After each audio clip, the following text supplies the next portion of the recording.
מישהו מהצופים הנאמנים שלנו חושב שהוא טעה בכתובת, או שאנחנו טעינו בכתובת, אז יש לי הודעה טובה. איש לא טעה. אנחנו באינטרמצו, אבל באולפן הנהדר של המרכז למוזיקה בירושלים. המרכז למוזיקה משכנות שאננים בירושלים, השם המלא. בחוץ הנוף ממש נפלא. לא יכול להיות יותר יפה. בכיוון ההוא, העיר העתיקה, עם החומות, עם כל המגדלים הנהדרים בכיוון הזה, תחנת הרוח, מסביב הבתים הנהדרים, בתי האבן הללו. אבל בתוך האולפן לא פחות יפה, מפני שהקירות הללו, הכל עוד מכיל את הצלילים ששתים באוויר, ובין הצלילים הללו היו גם צלילים של רובינשטיין ושל אומנים דקולים. ונמצא איתנו עכשיו פסנתרן יוצא מהכלל, פסנתרן ידוע מאוד, סטיבן קובצ'ביץ'. שלום סטיבן. Shalom, Arik. You played recently a Jerusalem recital. 4 or 5 days ago. And, yeah, how many days ago? 4 or 5. 4. Yeah, I was abroad. I'm sorry, That's I missed it. And I read the program, and it was fantastic. You started with Bach. And then Beethoven 110. Yes. And after the intermission, Schubert last B-flat sonata. Yes. Only good music. True. No composition could be better. Well, in a certain way of thinking, yes, it's true. What's wrong of Spanish Rhapsody or Hungarian Rhapsody? Nothing at all, except that I am not so comfortable playing it. It's fantastic music. But And some other showpieces. yeah, well, there you are. Russian stuff. I love Russian stuff. That's going to come. I'm going to play some Rachmaninoff in the next years. I love Rachmaninoff. But so. for us in Jerusalem, just Bach, Beethoven, I'm sorry. Schubert, yeah, apologies My- accepted. Yes. Maybe the sadness of Jerusalem, do you feel some atmosphere in here? Listen, this is the repertoire I play in Brooklyn as well. So, But I wanted you to say that you play differently in Jerusalem. well, it's not true. I play, do you know that I think I play more with the acoustic of a hall, which in this case is very good. Of course, when you come to Israel, you're aware of the darkness in the history. And maybe you hope that something like the arias from the Opus 110 mean more here than they might in other cities. But maybe that has a difference. Can you just start the aria of 110 to remind us how this lamento is?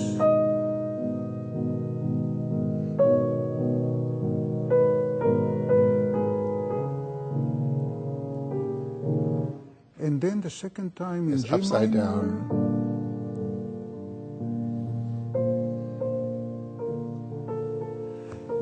You know, the second time, this dee-da-da-dum sounds to me like a Jewish prayer.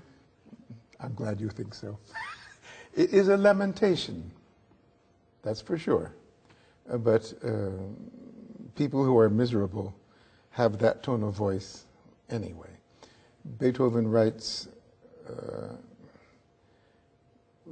losing breath, and it is a lamentation, but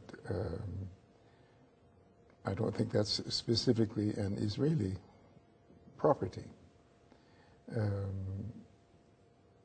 He was perhaps, of all the composers I can think of, I would not like to be Beethoven. I mean, he was physically ill often, deaf, of course, lonely, not as a young man. It's interesting. We always think he had no romance and nothing, but it's not true. When he was a young man, he was always ugly. But friends write, this ugly guy, how does he get all these pretty girls? I see. But you know, when Mozart is desperate, he's desperate all the way. But Beethoven is a born optimist. At the end of the day, he believes him. I think that is somewhere a religious turn of mind. he was raised Christian. Whether he believed, I don't know. But it is a religious turn of mind that there's optimism. Not like Schubert, takes it on the chin. Schubert, there's no consolation. Yeah, Schubert is sad and is sad, like Mozart is sad. And even your sonata with this lamentation at the end. It explodes, of course. Amazing. Yeah. I would like to start with a clip of Beethoven Concerto No. 4. Yes. The pianist is yourself. The orchestra is NHK. Yes. And the conductor, you remember? Blomstedt. Yeah, not such a bad conductor. Many, many, many years ago.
It seems to be that he was quite cheerful, wasn't he? Well, in this, there's a joie de vivre, which is very strong. In fact, I mean, the joie de vivre of Beethoven is perhaps more than anybody else, with the exception, perhaps, of Mozart. But your partners were very serious people, you know, the German conductor and the Japanese orchestra. Yeah. You were cheerful, but they were serious. They did the job. Yes, well... It seems to be that this was Beethoven on a good day. Yes, he often gives the impression of great joie de vivre. And you had a good day. You played marvelously. Thank you. I noticed that the conductor was more serious, German conducting. Beethoven, so muss es sein. Yeah, well, maybe. And the orchestra, Japanese, they are very, very disciplined, aren't they? But you know, it's interesting because the Japanese experience is different now. Both in terms of a student, I was teaching in Verbier 2 years ago. 16-year-old girl comes up going to play the Chopin F minor ballade. And I thought, oh my God, I was in tears.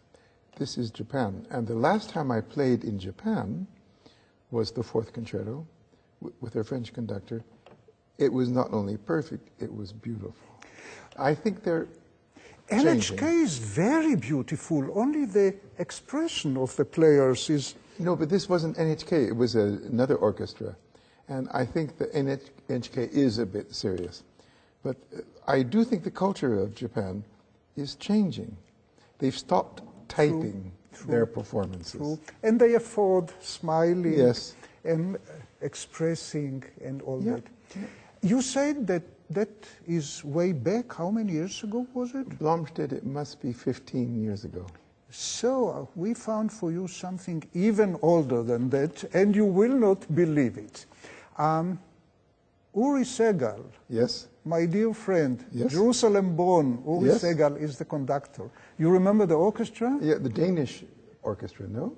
Maybe Swiss? Italian Swiss or? Maybe. Yeah. I remember playing with him with the Danish orchestra. My memory is bad. Okay, Yeah. let's see the orchestra. Okay.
Your career is very much linked with Beethoven. Yes. You played the complete sonatas? Yes. Complete variations? No, most of them. Yeah. Diabelli? Ah, that's how I started in my modest way when I was 21 with the Diabelli, of course. Why Beethoven? How can you? I have no idea. When I was 17 and 18, I thought Beethoven was a horrible, loud composer. Didn't like him. Then I heard the Diabelli, a beautiful recording of Rudolf Serkin, probably 1968. I fell in love with the Diabelli variations. Then I fell in love with the late quartets. And only the middle and early period I loved later. I can't tell you. I can't explain it. Beethoven could be very serious. We are going to watch and listen now the beginning of 111. That's the most dramatic piece ever written. Well, one of them, for sure, for sure. It's very formal. It's very formal. But don't forget the Hammerklavier, which is very, very dramatic. Oh, we would not compete between the two. No, good. At least for me, 111, first movement, is more dramatic. You. Okay, yes. For you, the Hammerklavier. Hammerklavier. The fugue. The funny thing is, the movement I love most is this wild fugue. Yes, it is wild fugue. Anyway, we are going now to watch the wild beginning of 111. Okay. What kind of start is it? Very formal. It could be, it's like a French overture. It's very, very formal. Kind of neo-Baroque. Well, in a way. In a way. In a way. And then Ludwig enters the stage. But yes, it's very formal. It's like a ceremony. And then the Allegro? That's Allegro con brio. That's typical Ludwig. Allegro con brio and agitato as well, or tempestuoso? Well, you must play like that, but I think it's just Allegro con brio. Yeah. Very, very difficult movement to play as a pianist.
know, Stephen, late Beethoven for me is always so marvelous. On one hand, so sometimes even bizarre, like the late quartet.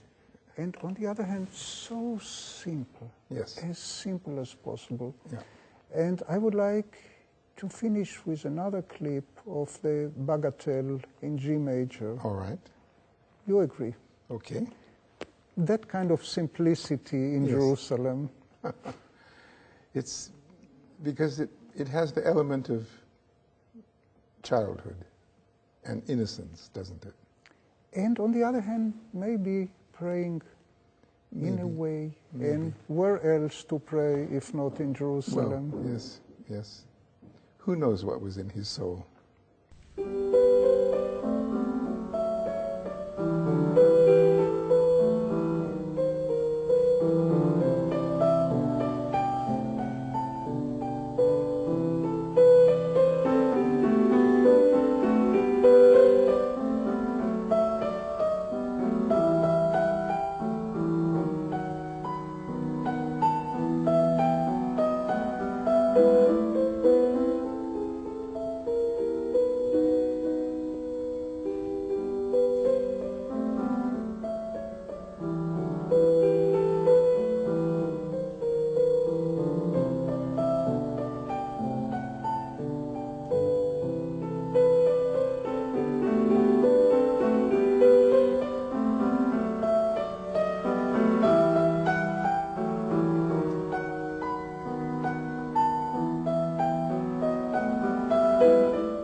וכך, עם צלילי בייטהובן הטהור והתפילתי, אנחנו מסיימים את המפגש המרתק עם סטיבן קובצ'ביץ' כאן במרכז למוזיקה משכנות שאננים בירושלים. ולי לא נותר אלא להגיד לסטיבן, תודה רבה. It's been a great pleasure. A pleasure for me too. תודה, סטיבן. תודה. Thank you. תודה רבה.